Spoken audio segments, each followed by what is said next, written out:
त्यस just already निश्चलजीले भनिसक्नुभयो मेरो बारेमा चाहिँ। म चाहिँ खास पुल्चोक इन्जिनियरिङ कलेज पढिसकेपछि चाहिँ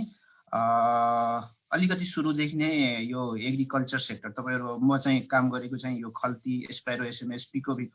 म जस्तो मान्छे चाहिँ यो एग्रिकल्चर सेक्टरको कुरो चाहिँ कसरी गर्न आयो भनेर तपाईँहरूलाई लाग्यो होला होइन।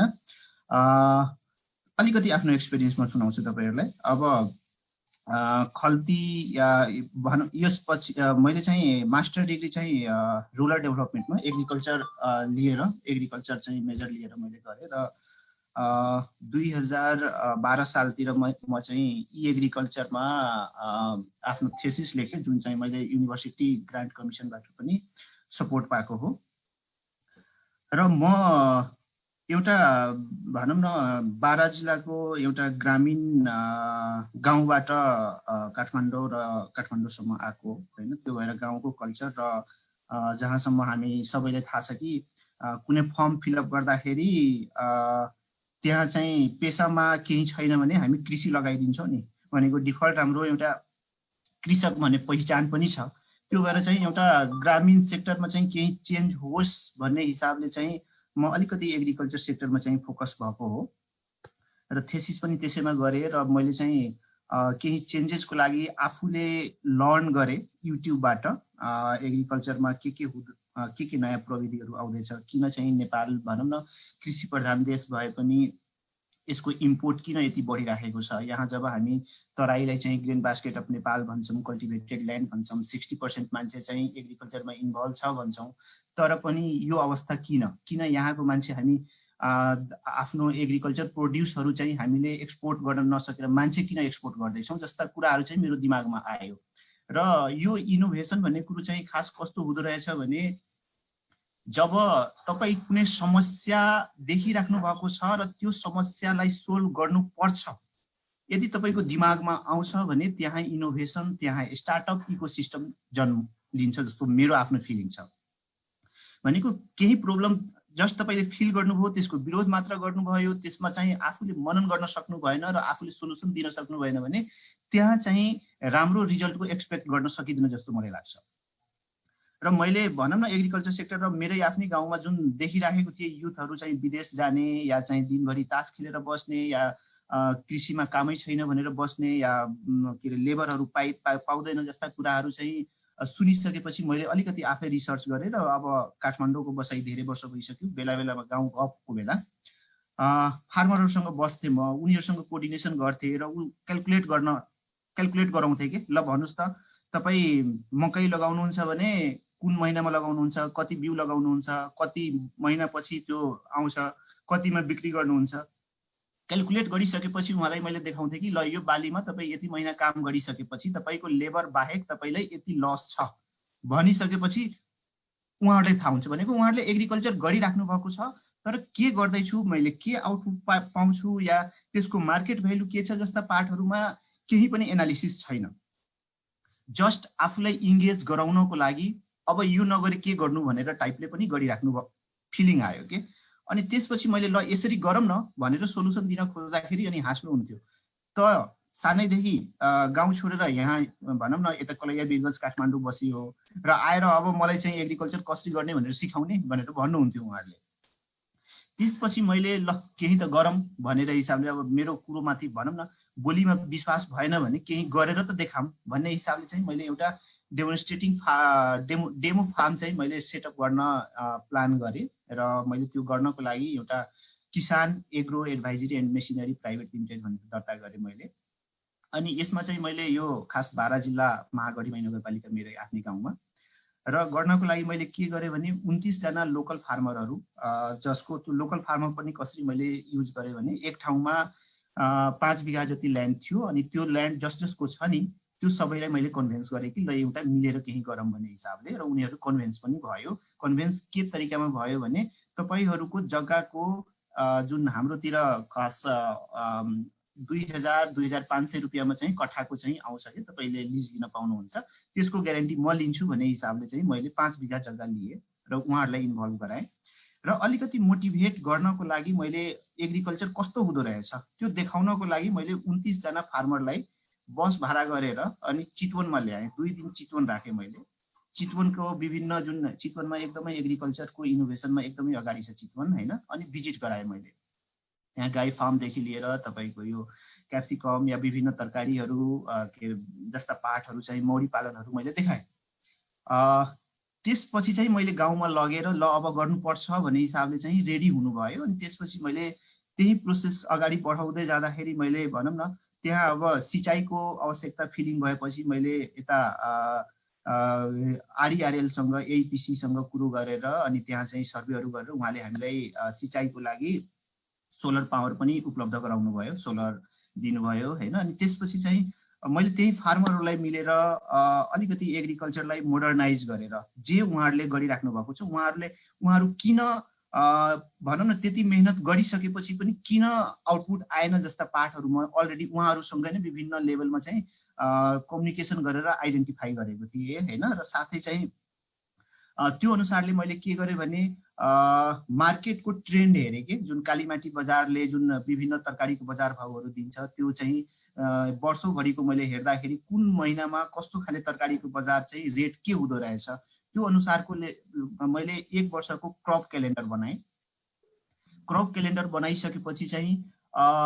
कस्तो खाले अब क्रप क्यालेन्डर त बनाएँ तर त्यो क्रपको सिड्स त एकदमै नेसेसरी, हामीले एकदमै राम्रो सिड्स चाहिन्छ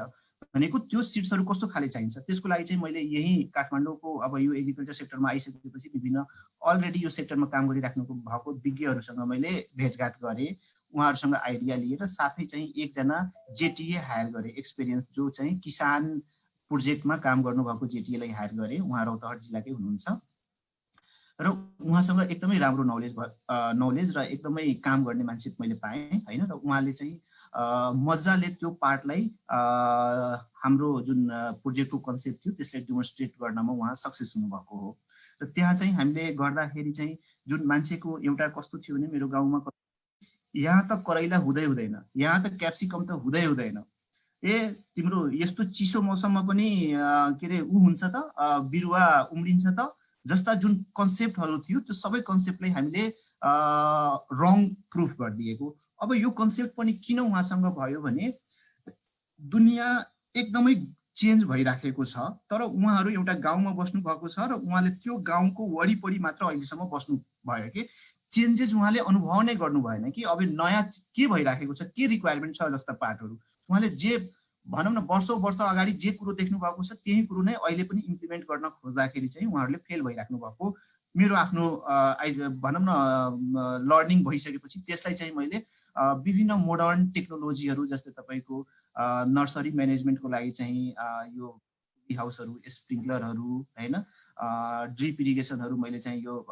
उसको लागि यो क्रपहरूको लागि युज गरेँ, मल्चिङहरू गरेँ। तपाईँको माटोको नै अब जस्तै तराईमा मैले काम गर्दाखेरि लो ल्यान्ड हो, पानीहरू जम्न सक्छ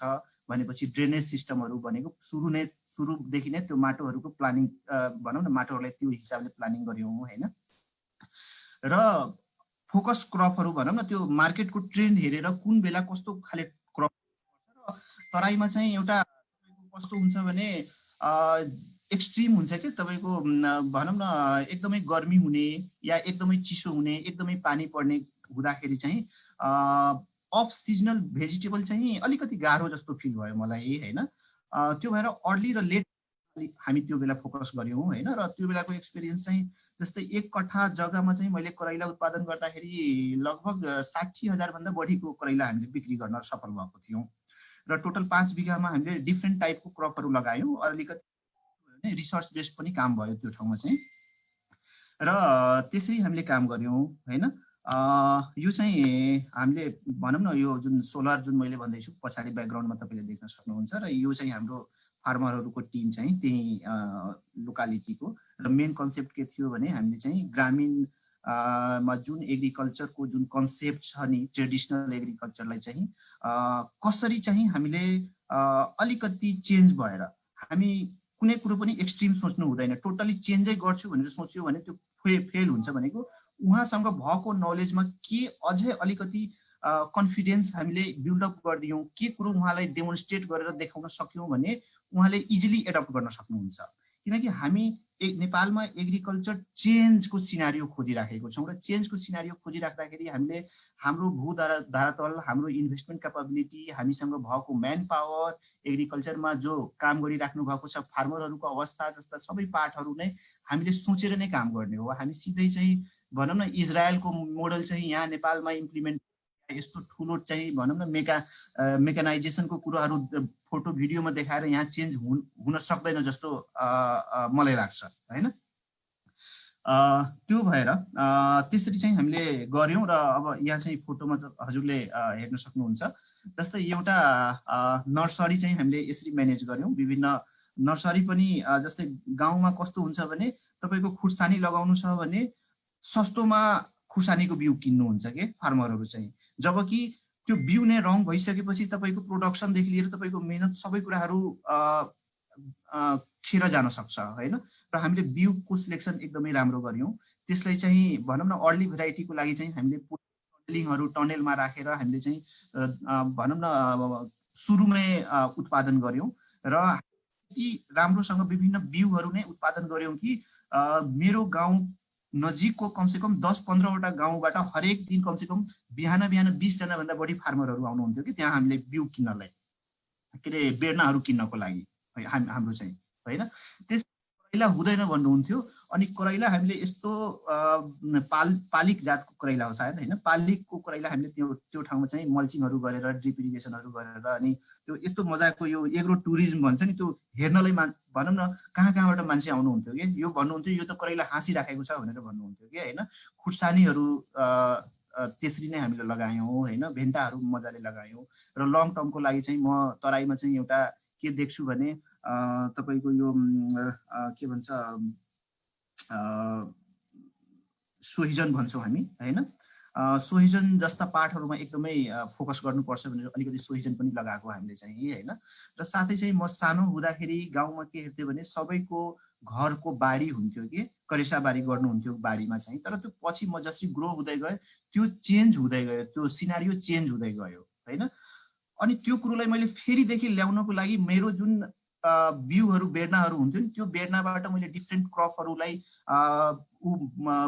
बन्डलिङ गरेर अनि मैले चाहिँ हाम्रो गाउँमा मैले बाँड्थेँ कि महिलाहरूलाई चाहिँ। तपाईँ कमसेकम घरमै बसिराख्नु भएको छ भने आफ्नो घरको अलिकति जुन ठाउँ छ त्यो ठाउँमा कमसेकम यो बेर्ना यो के अरे लहरेबारी लगाउनुहोस् भनेर मैले प्रोभाइड गर्थेँ उहाँहरूलाई चाहिँ हैन।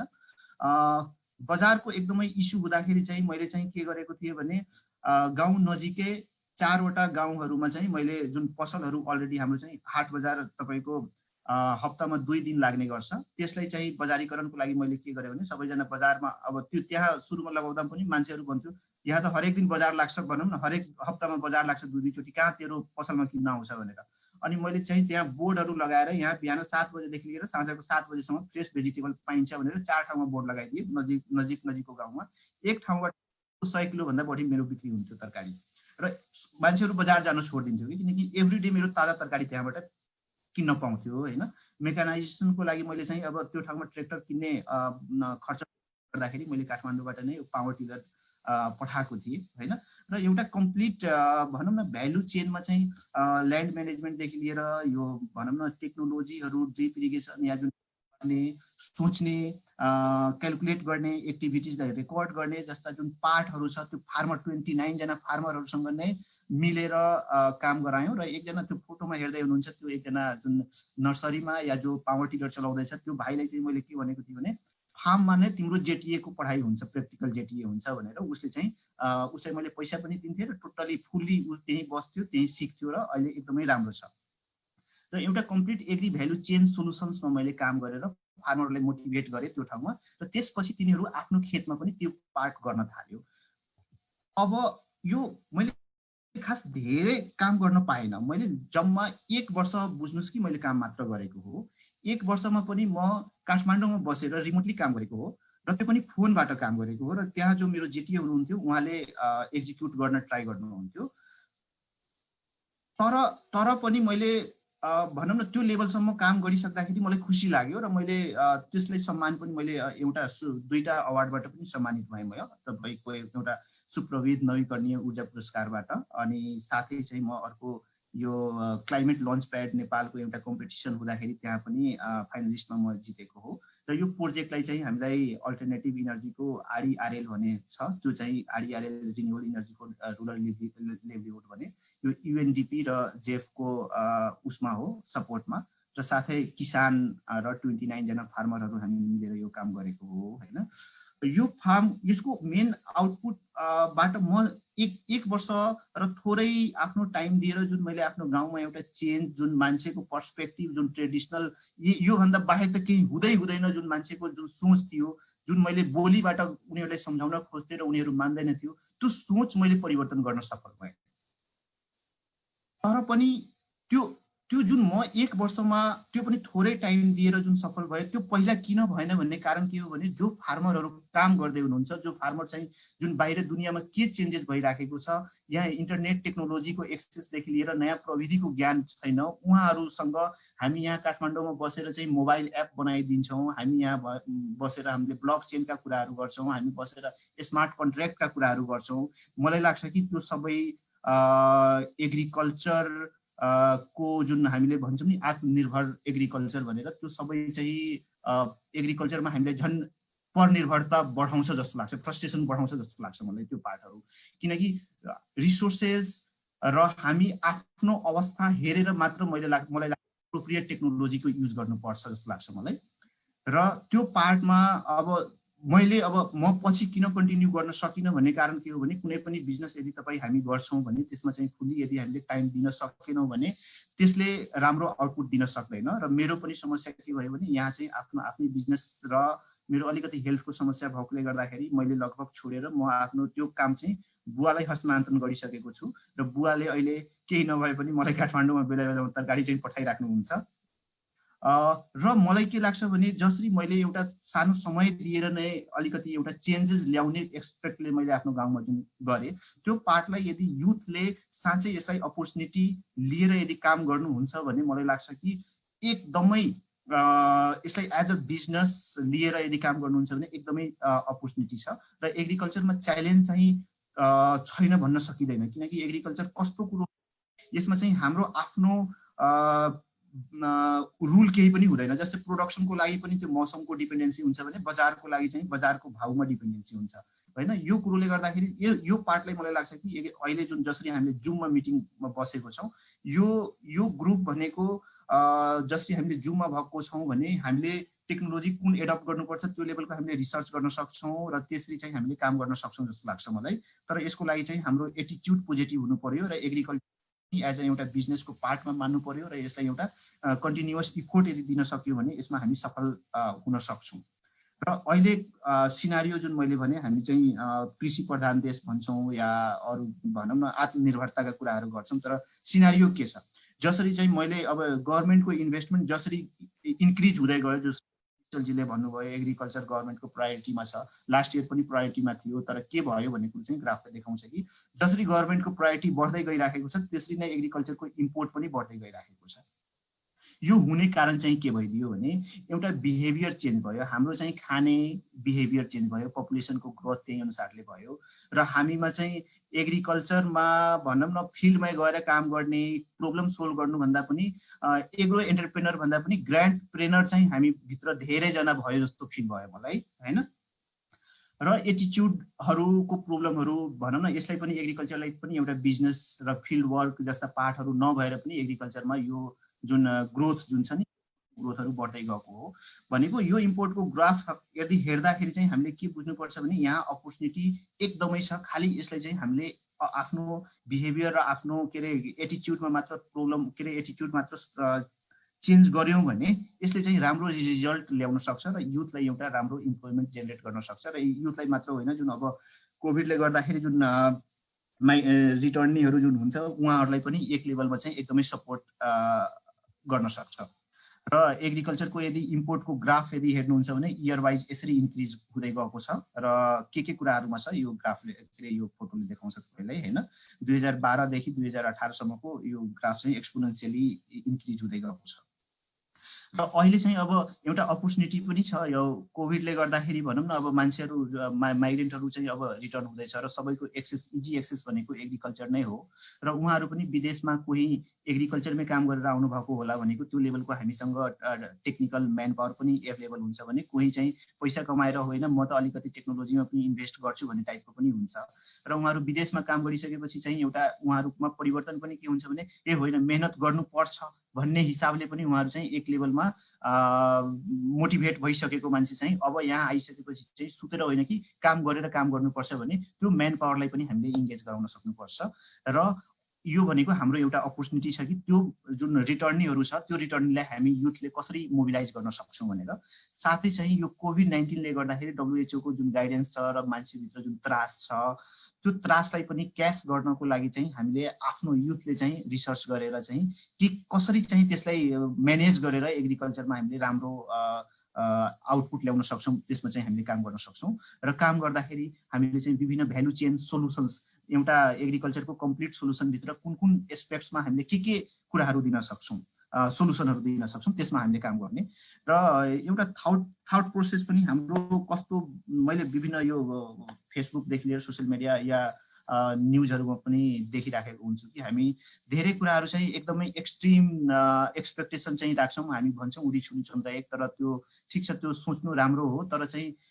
एक्ट गर्दाखेरि लोकली नै एक्ट गर्नुपर्छ हामीसँग जे रिसोर्सेस छ त्यही अनुसारले नै काम गर्नुपर्छ हामी सुरुमै अर्ग्यानिक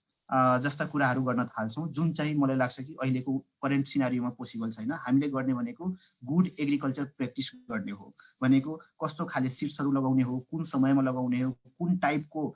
फर्टिलाइजरहरू युज गर्ने हो त्यसमा पनि रेड ग्रिन या भनौँ न येल्लो टाइपको विभिन्न उहरू हुन्छ कहिले हामीले चाहिँ भनौँ न पेस्टिसाइडहरू युज गरिसकेपछि हार्भेस्टिङ गर्ने टाइमहरू के हुन्छ जस्ता पार्टहरू भनेको गुड एग्रिकल्चर प्र्याक्टिसमा हामीले जानुपर्छ फुल्ली अटोमेसन होइन कि हामीसँगै जुन लोकल लेभलमा भएको टेक्नोलोजीहरू या सिम्पल जुन टेक्नोलोजीहरू जुन इजिली एफोर्डेबल हुन सक्छ हैन त्यो टेक्नोलोजीहरू हामीले युज गर्नुपर्छ एप्रोप्रिएट टेक्नोलोजीहरू युज गर्नुपर्छ र एग्रिकल्चर भन्ने बित्तिकै हामी चाहिँ गएर फिल्डमै काम गर्ने प्रोडक्सन गर्ने भनेर नसोच्ने कि हामी चाहिँ एग्रिकल्चरको भ्यालु चेनमा हुने विभिन्न पार्टहरू जस्तै एग्रिकल्चरको सप्लाई चेनको म्यानेजमेन्टका कुराहरू हुन सक्छ एग्रिकल्चर इनपुटका पार्टहरू हुन्छ एडभाइजरीका पार्टहरू हुन्छ मार्केटिङका पार्टहरू हुन्छ फुड प्रोसेसिङका पार्टहरू हुन्छ धेरै पार्टहरू हुन्छ त्यो प्रत्येक पार्टमा चाहिँ हामीले छुट्टै एउटा युथहरू छुट्टै रोल प्ले गर्न सक्नुहुन्छ एउटा सानो सानो सेक्टरमा चाहिँ हैन बिग टर्मिनोलोजीहरू जस्तै हामीले चाहिँ भनौँ न धेरै सुन्छु यो एग्रिकल्चरमा चाहिँ ब्लक चेन टेक्नोलोजी त अब के अरे ब्लक चेन भन्छ कन्ट्र्याक्ट के अरे स्मार्ट कन्ट्र्याक्टहरू भन्छ त्यो सबै मलाई के लाग्छ भने त्यो त्यस्तै त्यस्तै सोचले गर्दाखेरि चाहिँ के हुन्छ भने हाम्रो चाहिँ गभर्मेन्टको एकतिर इन्भेस्टमेन्ट बढ्छ भने अर्कोतिर इम्पोर्ट बढ्छ के कम्प्लेक्स बनाउने होइन कि एकदमै सिम्पल तरिकाले सोच्ने एग्रिकल्चर गर्नु छ फिल्डमा काम गर्नु छ फिल्डको समस्या के छ त्यो समस्यामा चाहिँ के अलिकति मात्र चेन्जेस गर्दाखेरि त्यो इजिली एडप्ट हुन सक्छ र त्यसलाई चाहिँ हामीले इजिली एक्सप्यान्ड गर्न सक्छौँ त्यो हिसाबले यदि हामीले सोच्छौँ भने हामीलाई सजिलो हुन्छ जस्तो लाग्छ मलाई अब एग्रिकल्चर भनेको मैले अलरेडी भने जुन यो प्रोडक्सन मात्र होइन कि हामीले युथले प्रोडक्सनमा पनि यदि इन्ट्रेस्टेड छ भने प्रोडक्सनमा पनि काम गर्न सकिन्छ प्रोडक्सनमा पनि विभिन्न टाइपको हामीसँग अपर्च्युनिटी क्रपको टाइपहरू हुन्छ कोही भनौँ न जुन मैले भने कोही हर्टिकल्चर या भनौँ न कोही लहरे बालीमा या कोही त्यसरी चाहिँ विभिन्न अरू वेले पनि प्रोडक्सनमा पनि काम हुन्छ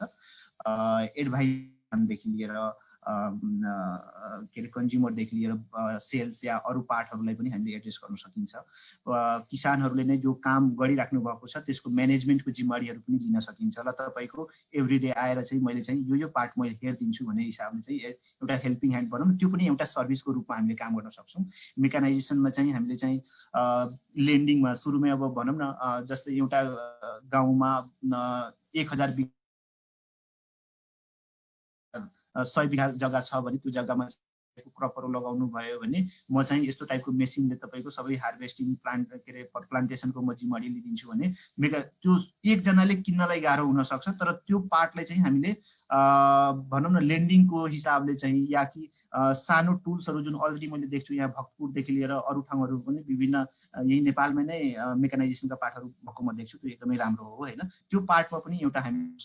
सक्छौँ सप्लाई चेन म्यानेजमेन्टका पार्टमा काम गर्न सक्छौँ फुड प्रोसेसिङका पार्टहरूमा काम गर्न सक्छौँ फाइनेन्सियल प्रोडक्ट्सहरू हामी यदि के अरे फार्मरहरूलाई प्रोभाइड गर्न सक्छौँ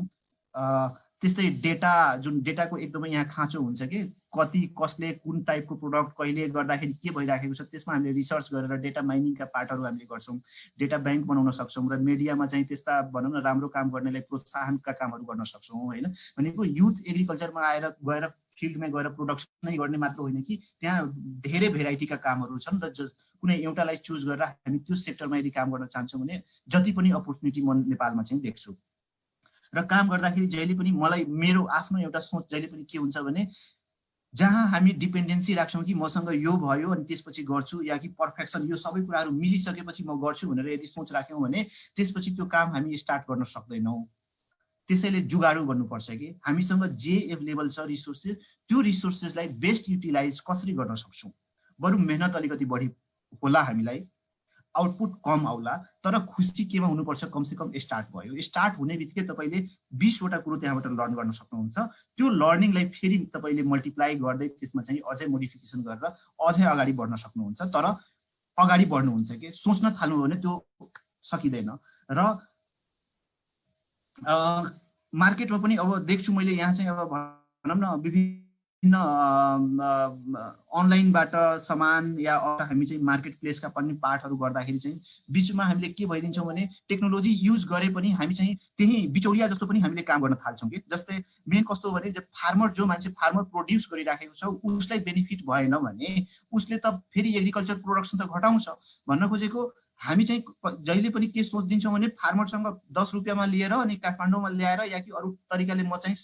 त्यो 60 रुपियाँमा बिक्री गर्छु र बाँकीको सबै बेनिफिट म मात्र खान्छु भनेर बिचौलियाको जुन हाम्रो कन्सेप्ट छ त्यो चाहिँ हटाउनु पर्छ र त्यो आफ्नो जुन बेनिफिटमा चाहिँ फार्मरहरूको पनि सहभागिता राख्नुपर्छ सो द्याट फार्मर पनि मोटिभेट होस् र कन्ज्युमरलाई पनि बढीभन्दा बढी कन्ज्युमरले सर्भिस एडप्ट गरोस् या बढीभन्दा बढी तपाईँको सर्भिस चाहिँ फार्मरले एडप्ट गरोस्, त्यो क्लाइन्ट चाहिँ बढीले एडप्ट गरोस्, तपाईँको मार्जिन कम होस् होइन। त्यो हिसाबले यदि हामीले प्लानिङ गर्छौँ भने त्यसले चाहिँ एउटा राम्रो इकोसिस्टम बनाउन सक्छ जस्तो लाग्छ मलाई। र त्यही अनुसारले हामीले प्लानिङ गर्नुपर्छ। र टेक्नोलोजी र यसको युजेस यदि एग्रिकल्चर सेक्टरमा भन्ने हो भने तपाईँको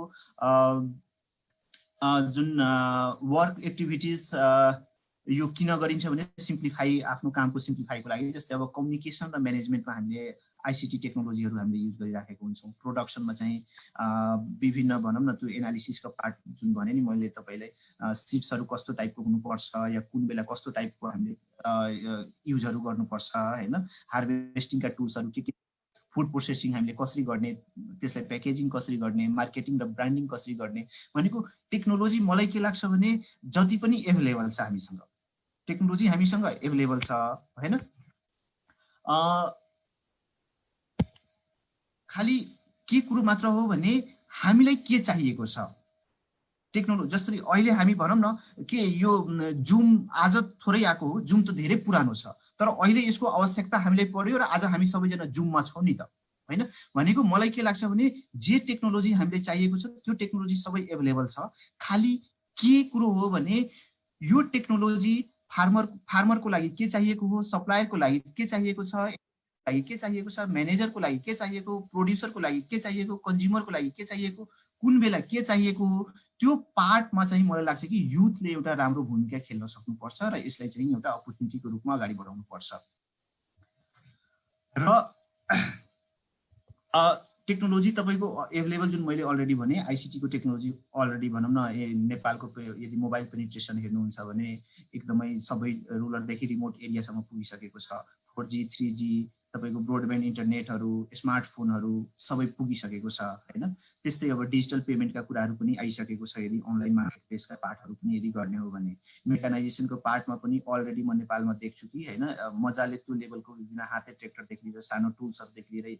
एभाइलेबल नै छ होइन। ट्रेडिसनल टुल्सहरू जुन पहिलादेखि नै गाउँमा जुन एभाइलेबल छ भनेको टेक्नोलोजीमा मलाई लाग्छ कि त्यस्तो खास केही पनि समस्या छैन। समस्या कहाँ छ भने कुन कुरो कुन ठाउँमा चाहिन्छ त्यसलाई बन्डलिङमा समस्या छ, डेटा माइनिङमा समस्या छ, हाम्रो इफोर्टमा समस्या छ, हाम्रो एटिच्युडमा समस्या छ, हाम्रो कृषिप्रतिको सोचमा समस्या छ। र मलाई लाग्छ कि त्यो यदि युथले यदि सोच्छ कि होइन एग्रिकल्चर पनि एउटा बिजनेस हो र यसको एग्रिकल्चरको विभिन्न